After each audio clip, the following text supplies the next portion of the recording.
Hey TSG, this is Ben. Today we're talking about the double Fehler. We're going to do one version today and then one version next time. So the version I'm going to do today is kind of the classic version that we did for a long time before we really started looking at the translation in Lev. It works very well still, and you're using it against somebody who might be fast enough that that first Fehler is something that they're going to be able to get back to defend. So if they're in the passive defense and they're kind of defending one, and they're able to kind of pop back to defend the second, this is where we're going with this. So in this version, I'm going to do is basically do a Fehler just like we did. We talked about that in the previous video. So I'm going to do my initial Fehler. I'm stepping forward with my left to pop out and create a threat. And I'm going to do this threat with a real kind of a movement forward with my right foot in this time. So instead of me kind of do is create a cut to the arm, in this case I'm shooting head, head, head.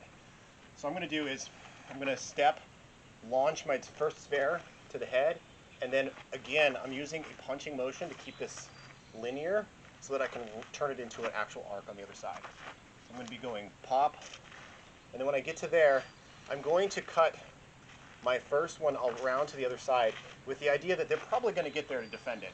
But this is still, again, a feint. So I've done my first one punching straight into this, rolling by using my pommel hand to punch through, right, so that I get that movement, that arc through. So punch straight, pommel hand, and then from there I'm going to let the action kind of roll off to the other side. So right, roll, and my foot is coming after the fact. At this point, I should be close enough that I don't need to keep stepping, except to get around their sword. And in this case, they're giving me the opening without me having to overly negotiate my body position. So in this case, I'm kind of creating that step forward, moving over, and then jerking back to my initial cut. This works a lot when you try to cut them, and with its Verhau, or any kind of a cut, and they do defend it.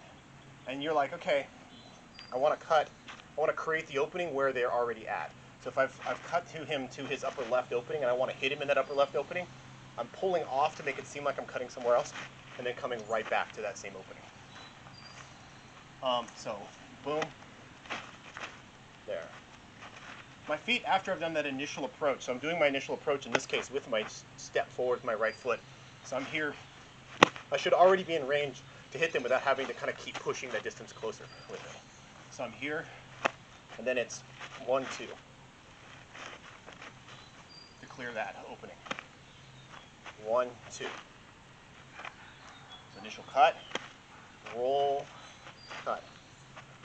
As I do that over, we do this motion a lot, so I don't need to go into too much depth.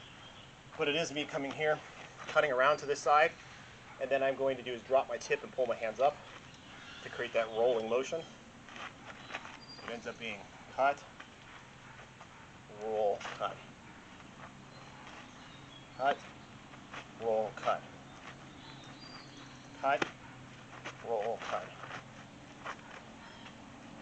cut, roll, cut. One more time. Cut, roll, cut. And you can do that from both sides too. All right, thanks TSG. See you next time.